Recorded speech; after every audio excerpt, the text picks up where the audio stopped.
Olá, hoje o canal da Revista Verdade entrevista o deputado estadual Gilberto Catani, do Mato Grosso. Deputado, prazer estar falando com o senhor, obrigado por tirar um tempinho e falar conosco. Eu que agradeço, Anderson, a você e a todos que nos assistem aí, sempre é muito bom falar aqui da Assembleia Legislativa do nosso estado e do nosso estado como um todo, né? Muito obrigado pela oportunidade. E qual a sua visão, então, deputado, do atual governo Lula e a sua visão também pelo momento que o Brasil atravessa? É difícil a gente ter uma visão otimista desse governo. Eu gostaria de me apresentar. Eu sou um pequeno produtor rural, eu moro em um assentamento da reforma agrária. E eu sei que quando se fala reforma agrária, na cabeça das pessoas, a primeira coisa que vem é o MST, mas eu estou aqui justamente para testemunhar que o MST não tem absolutamente nada a ver com a reforma agrária, pelo contrário. E quando a gente fala desse governo que aí está, como o próprio vice-presidente já falou uma vez, é como se o ladrão voltasse à cena do crime, e assim foi. Nós que estamos em assentamentos, nós nos sentimos realmente afrontados com tudo isso, porque nós passamos 20, 30 anos em cima de um pedaço de terra que adquirimos do governo federal e eles nunca nos deram o título de propriedade. E agora eles voltam ao poder, reabrem o MDA, que é o Ministério do Desenvolvimento Agrário, que foi quem colocou a gente nessa situação de desprezo, né? E o próprio ministro do Desenvolvimento Agrário diz que os títulos que o governo Jair Bolsonaro distribuiu, que foram mais de 420 mil títulos, não passa de um papel de pão. Então, fazer um levantamento desse governo, eu me atenho simplesmente às palavras do vice Geraldo Alckmin, que disse que seria como se o bandido voltasse à cena do crime. E eu concordo totalmente com ele. Bom, de fato, o senhor é um homem que representa o produtor rural e já aproveitando o gancho da sua camiseta que o senhor está usando, se o senhor quiser levantar e mostrar também o nosso... Vamos mostrar. Olha só. O agrofascista, como foi chamado, ele alimenta a elite comunista, né? Não tem um copo de leite que esses camaradas bebem que não tenha vindo do agro. O agro, ele não é em tamanho, o agro não é medido em tamanho, o agro é medido naquilo que é agrícola, aquilo que é da agricultura, da pecuária, enfim, tudo. Não tem um ovo frito que essas pessoas comem que não venha do agro. Até porque, quando eles confundem a grande e a pequena agricultura, fazendo uma divisão entre elas, essa divisão não existe. Porque se você conseguir um ovo no mercado, com certeza veio de um grande produtor. Porque ela só teve, a galinha só conseguiu botar o ovo porque tinha o milho para ela poder ter as vitaminas e a energia suficiente para isso. E se ele fritou o ovo, ele fritou no óleo de soja, com toda certeza. Então, eles dependem do agro em tudo. E quais os riscos de ter, por exemplo, na presidência da República, o ex-presidiário Lula que citou que o agro é mau caráter e fascista? Pois é o que eu sempre digo. E agora a ministra dele, do Meio Ambiente, a Marina Silva, chamou o agro de ogro, né? E eu vi um deputado interpelando ela, olha, eu acho que a senhora se expressou mal, a senhora quis dizer agro e falou ogro. Ela falou, não, é ogro mesmo, porque realmente... E aí foi denegrindo a imagem do agro brasileiro. Veja bem, até 2006, nós não tínhamos essa divisão da pequena agricultura para a grande, né? Nós não tínhamos a tal da agricultura familiar, que eles dizem, e a agricultura era uma só. Por isso, quando você ia no governo do estado, por exemplo, qualquer estado que tivesse, você tinha Secretaria da Agricultura, ou nas cidades, era Secretaria da Agricultura. Hoje é Secretaria da Agricultura Familiar, ou seja, fizeram uma divisão, porque foi votada uma lei em 2006 e sancionada pelo governo Lula, de 2006, criando a tal da agricultura familiar e fazendo essa divisão dentro da agricultura. E hoje, eles conseguiram fazer com que essas duas classes dentro da agricultura brigassem. E hoje é colocado a pequena agricultura como se ela fosse a salvador da pátria. Você já deve ter ouvido que 70% do que você come vem da agricultura familiar, né? Isso é mentira, tá? Isso é a maior mentira do mundo. Eu acabei de dar um exemplo aqui do ovo frito, né? E você, eu garanto aí, não sei qual que é o mercado aí, maior rede de supermercado que você tem aí, você pode ir no melhor até o menor mercado da sua cidade, você não vai achar lá absolutamente nada da pequena agricultura. Você não vai achar um frango caipira, você não vai achar um ovo caipira, você não vai achar um leitão, você não vai achar nada da pequena agricultura. Você não vai achar um leite in natura, por exemplo, se você quiser tomar um leite diretamente da pequena agricultura, você não vai achar. Você vai achar produtos industrializados. E todos eles vêm do grande agronegócio. Então é mentira dizer que a pequena agricultura é a salvadora do planeta ou que ela alimenta a população, até porque é uma agricultura de subsistência. Então, é impossível que alguma coisa para subsistir, para você subsistir, possa alimentar a outra pessoa. E, em segundo lugar, eles colocaram o agronegócio como se fosse os anjos do apocalipse, vamos dizer assim, né? Como se fossem aqueles que vão destruir o planeta, que envenenam o mundo e tudo mais. Então, realmente, é muito triste a gente ver o que estão fazendo com o agro. E a pessoa ainda tem a cara de pau de vir na mídia e dizer, olha, a carne está baixando. Ela está baixando para o produtor. Né? Hoje a carne está baixando, o soja está baixando de preço, o milho está baixando de preço. O milho esse ano não vai dar para pagar as custas do milho se continuar como está. E você não vê absolutamente ninguém falando em sanar esse problema do produtor. Isso vai gerar desemprego, isso vai gerar inflação, isso vai gerar uma série de problemas no nosso país que vai se agigantar nos próximos meses. Então a expectativa com esse governo aí realmente não é de ter esperança, não. Nós temos aí, iniciando os trabalhos na Câmara Federal, a CPI do MST, deputado. O senhor acredita que essa CPI pode acabar revelando ao Brasil? Olha, eu acredito que essa CPI tem a chance de realmente criminalizar esses atos terroristas que acontecem no nosso país e tem a chance de mostrar o que de fato é o MST. Mas eles só vão conseguir êxito, isso eu tenho falado com o Coronel Zucco, eles só vão conseguir êxito se eles saírem das narrativas da esquerda. Primeira coisa é você poder entender o que é a tal da agricultura familiar que tanto falam, que nada mais é do que um golpe para separar a classe da agricultura. Isso tem que ser notório e visível dentro da CPI, por quê? Porque os esquerdistas chegam lá e soltam essas mentiras de que a pequena agricultura produz arroz, que a pequena agricultura é que produz alimento e não sei o que e tal, né? Agricultura familiar, e colocam como se a agricultura familiar tivesse alguma coisa a ver com o MST. Como se fosse o MST que criou a agricultura familiar. Isso é mentira. Esse é o primeiro ponto. O segundo ponto que você tem que quebrar uma narrativa... Perdoe. O segundo ponto que você tem que quebrar uma narrativa é dizer que o MST é que faz assentamentos. Isso é outra mentira. O MST nunca assentou ninguém. O MST não tem capacidade de assentar ninguém. O MST, ele não é nenhuma figura jurídica para ele poder dizer que ele assentou fulano lá. Eu faço um desafio para qualquer um que me mostre um assentado do MST. Ele simplesmente não existe. Porque a única forma de você fazer um assentamento é você adquirindo uma área de terra, o governo adquirindo essa área de terra, colocando em nome da União e depois fazendo as medições, o INCRA fazendo tudo isso e vendendo essas áreas de terra a pequenos produtores. É assim que se faz a reforma agrária. Essas pessoas não têm absolutamente nada a ver com a reforma agrária. Pelo contrário, elas são inimigas da reforma agrária. Porque na cláusula 6ª da lei da reforma agrária está muito bem explícito que qualquer área que estiver invadida não pode ser desapropriada para fins da reforma agrária. Então, o maior inimigo que a reforma agrária tem são esses camaradas. E se os deputados não entenderem isso, eles não vão conseguir realmente mostrar à população brasileira o que é a reforma agrária genuína, verdadeira, que é sim uma coisa boa, dessa desvirtualização que houve em cima da reforma agrária. Aqui na Assembleia Legislativa, na última sessão, um deputado petista, ele falou uma coisa que me chamou muita atenção. Ele disse que nos Estados Unidos, Abraham Lincoln fez a maior reforma agrária que existiu na face da Terra. E ele não está mentindo, isso é verdade. Só que a reforma agrária de Abraham Lincoln não foi invadida 1 centímetro de terra.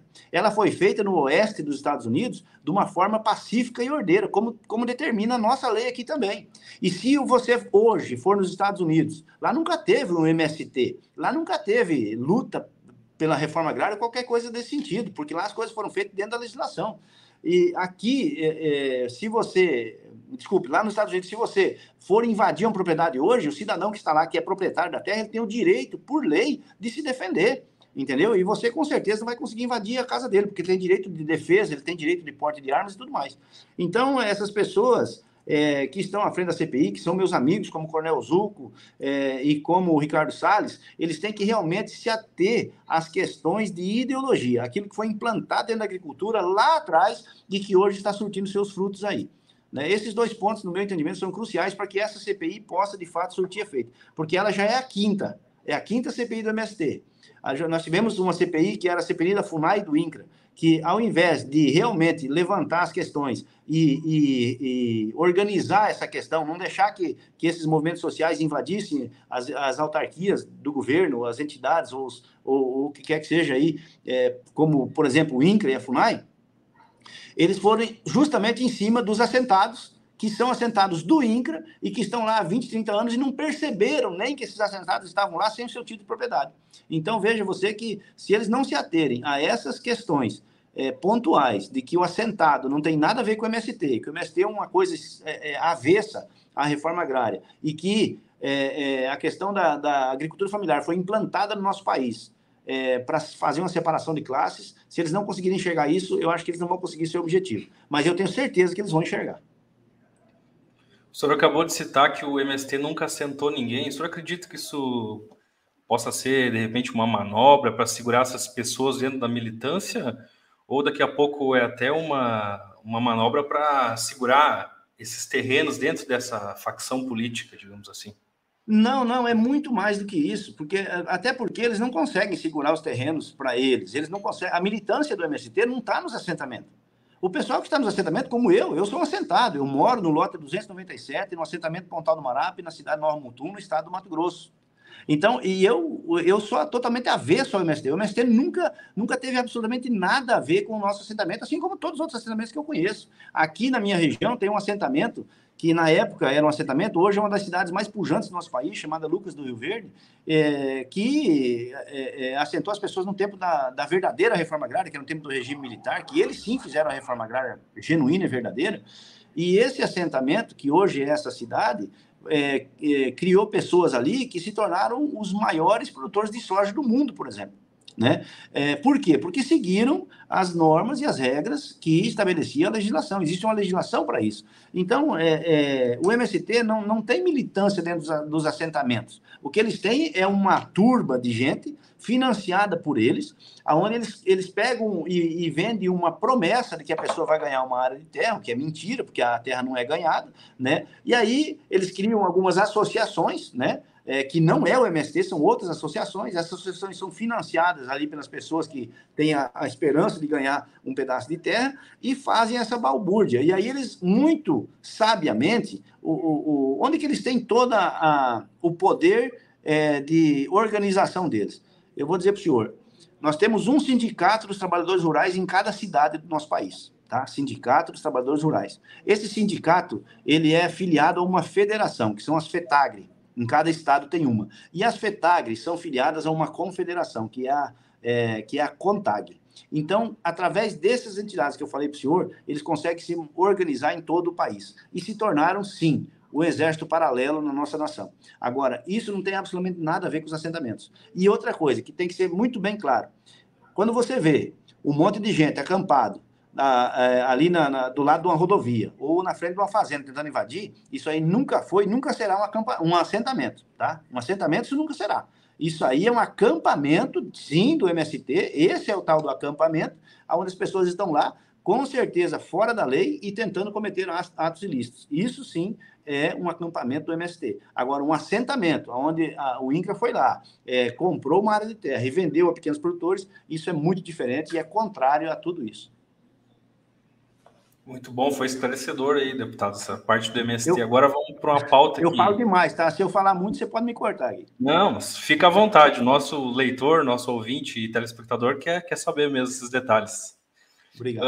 O senhor é um defensor da pauta armamentista, né? Como Sim. O senhor tem visto aí a postura do governo Lula e do ministro Flávio Dino em relação aos CACs? Um desastre. É um setor que estava assim, numa maré muito boa, gerando emprego, renda. Muitas pessoas hoje estão desempregadas devido a essa política que eles adotaram aí no primeiro dia de governo já eliminar, vamos dizer de vez, as questões dos clubes de tiro, do pessoal armamentista. Veja você, nós temos campeões mundiais de tiro, que inclusive são aqui do meu estado, do Mato Grosso. Nós temos campeões mundiais de tiro, um esporte que se destaca na questão olímpica, inclusive, e essas pessoas não conseguem enxergar isso e não conseguem enxergar que a pessoa pode ter o direito de defender sua própria vida também. Agora, o que fica latente é que esse governo ele veio realmente para cumprir as promessas de campanha. Ele tinha feito essa promessa em campanha, ele prometeu isso ao público dele. As pessoas às vezes falam, o Lula está doido fazendo negócio dele. Não, ele não está doido, não. Ele está cumprindo exatamente aquilo que ele fez.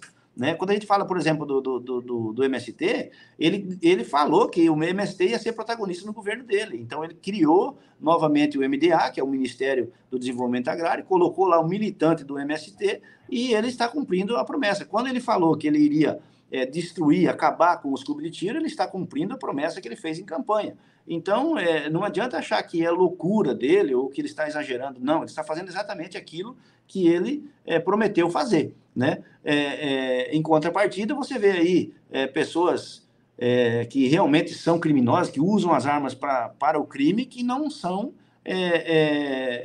de maneira nenhuma, restringidas disso. E essa política também é uma promessa de campanha do PT, enquanto estava em campanha aí. E diante desse cenário, deputado, o senhor acha que o Lula termina o mandato ou é impeachmentado antes?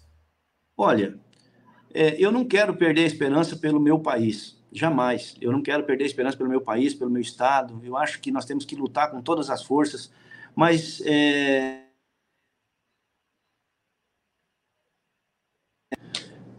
desculpa, tocou o telefone aqui. Teve um cortezinho aí, deputado, mas pode continuar agora. Tocou o telefone aqui, me perdoa. Mas o que eu estava dizendo é que... Mais uma vez, acho que teve um corte. O pessoal tá me ligando aqui. Não tem problema, podemos seguir agora, não tem problema. Tá ok. Então, como nós estávamos falando, esse governo que aí está, ele é tão contrário, tão avesso às causas da sociedade, que nós não queremos perder as esperanças, mas que a gente nota que é muito mais fácil hoje, por exemplo, você ver uma pessoa, um promotor sendo cassado, ou um juiz tentando ser cassado, ou um presidente honesto tentando ficar inelegível, do que o próprio descondenado que está aí no poder, perdeu o poder, né? Hoje, infelizmente, nós estamos vendo isso no nosso país. Como eu disse, não quero perder a esperança, quero lutar até o final, vou lutar com todas as minhas forças, mas o que a gente vê é realmente as pessoas de bem sendo perseguidas ou cortadas dos seus direitos e aqueles malandros assumindo todo o poder. Voltando um pouco na pauta armamentista, qual a importância o senhor acha da posse de arma hoje para o produtor rural? Ela é de suma importância. O produtor rural, além de perigos que ele corre no dia a dia com a questão de animais selvagens e tudo mais, que é uma coisa mínima, mas o produtor rural ele está longe da força policial estatal. O produtor rural ele não tem acesso ao policial de uma maneira rápida, né? Só contando uma história para o senhor, teve um rapaz aqui na minha região que ele nem era o proprietário da fazenda, ele era um caseiro, né? E ele estava de noite em casa e chegou uma turba lá, uma quadrilha lá na casa dele, rendeu ele e a esposa dele e as filhas dele, levou todos eles para o curral, prenderam o gado do fazendeiro todo no curral, carregaram no caminhão que eles queriam carregar, estruparam a mulher do cara na frente dele, as filhas dele e tudo mais. O cara não tinha nem um canivete lá para se defender. Depois foram embora, o cara só conseguiu chamar a polícia no outro dia, que chegou lá já na parte da tarde. Então, e aí, claro, a polícia não tem como ser diferente, ela está distante mesmo. Não é uma questão, a polícia demorou, é ruim, ou isso, aquilo. Não é isso, pelo contrário. Pelo menos aqui no Mato Grosso, as nossas polícias são as melhores que tem. Agora, a questão é que a pessoa não tem como a polícia chegar ali em cima da hora. Assim como também quando a pessoa entra numa casa, mesmo que seja na cidade, ele entra e faz o que quer. Se a pessoa tiver o direito de defender a sua vida, a sua família e a sua propriedade com uma arma de fogo, o mínimo que acontece é dele estar em igual poder de fogo que o ladrão. Isso é o mínimo, né? E assim como o ladrão vai atacar a vida dele, ele também pode revidar e salvar a sua própria vida, né? Eu acho que isso é um direito primordial do ser humano, defender a sua própria vida. E isso vem das armas. Como disse Samuel Colt, né? Todos os homens são iguais a partir do momento que eles usem o mesmo poder de fogo. Grande frase. Para finalizar, então, deputado, duas perguntas em uma. Queria que o senhor falasse, então, sobre as suas pautas no seu mandato e o atual momento político aí no Mato Grosso. Nós temos um momento político bom no nosso estado. Apesar de todo o cenário nacional, o nosso estado ele tem alguns políticos muito bons, né? Nós temos uma boa gestão no estado do Mato Grosso, né? Pela primeira vez a gente nota que o dinheiro do pagador de imposto está voltando em benefícios à população. Isso é bom. O nosso governador aqui foi o primeiro governador do Brasil a decretar invasão zero, né? Até esse nome que está por todo o país hoje, criando-se frentes parlamentares nas Assembleias Legislativas e tudo mais, de invasão zero, nasceu pela fala do nosso governador, ele foi o primeiro a tomar essa atitude, o segundo foi o Romeu Zema. Então, assim, a situação política hoje do Mato Grosso, eu diria que ela está estável, né? Ela está estável. Agora, quanto ao nosso trabalho na Assembleia Legislativa, nós temos pautado aquilo que nós acreditamos. Nós temos colocado em pauta aqui projetos que nós acreditamos realmente que sejam necessários à sociedade. E esses projetos, logicamente, são atacados pela esquerda, né, constantemente. Semana passada mesmo houve uma polêmica aqui na Assembleia justamente por causa disso. E a gente vai estar aqui defendendo aquilo que a gente acredita. Direito à propriedade privada, direito à legítima defesa. Nós temos, inclusive, projetos aqui que colocam os advogados e as mulheres que têm medida protetiva como para que possam ter o direito à porte de arma através do reconhecimento da efetiva necessidade, entre outros projetos. Mas a nossa pauta é essa, defender aquilo que a gente acredita. E, claro, em primeiro lugar, defender a pequena agricultura e dizer que a pequena, a grande e a média agricultura é tudo uma só e não existe divisão nela. Vou abrir espaço, então, para o senhor deixar um recado para o povo brasileiro. Para o povo brasileiro. Para o povo brasileiro, é muito difícil nesse momento o recado que eu vou dar. Mas ele é muito simples e muito direto. Se o povo brasileiro não tomar rédea do cavalo que nós estamos montado e começar a guiar a nossa nação, antes de que seja criado, por exemplo, uma guarda nacional, uma guarda bolivariana, antes de perder o direito de poder fazer isso que nós estamos fazendo aqui, de falar o que nós pensamos, antes de perder o direito da nossa liberdade, antes de nós perdermos o direito de podermos nos expressar nas redes sociais da maneira que nós quisermos, antes de tudo isso, se o povo brasileiro não acordar, tudo isso vai pegar o povo brasileiro e vai, com certeza, dominá-lo. E nós não queremos isso. E nós, parlamentares, não conseguimos fazer isso sozinhos, porque somos poucos. Aqui nós somos minoria. Tenho certeza que em todo o cenário político nacional, os políticos de bem são minoria. Então nós precisamos que o povo realmente acorde e nos ajude. É isso. Muito obrigado, deputado, pela tua disponibilidade de conversar com a gente aqui. Eu que agradeço. Um abraço a todos, que Deus abençoe a cada um. Abração. E eu sou o jornalista Anderson Recalde, da redação da revista A Verdade, direto para o Jornal da Cidade Online.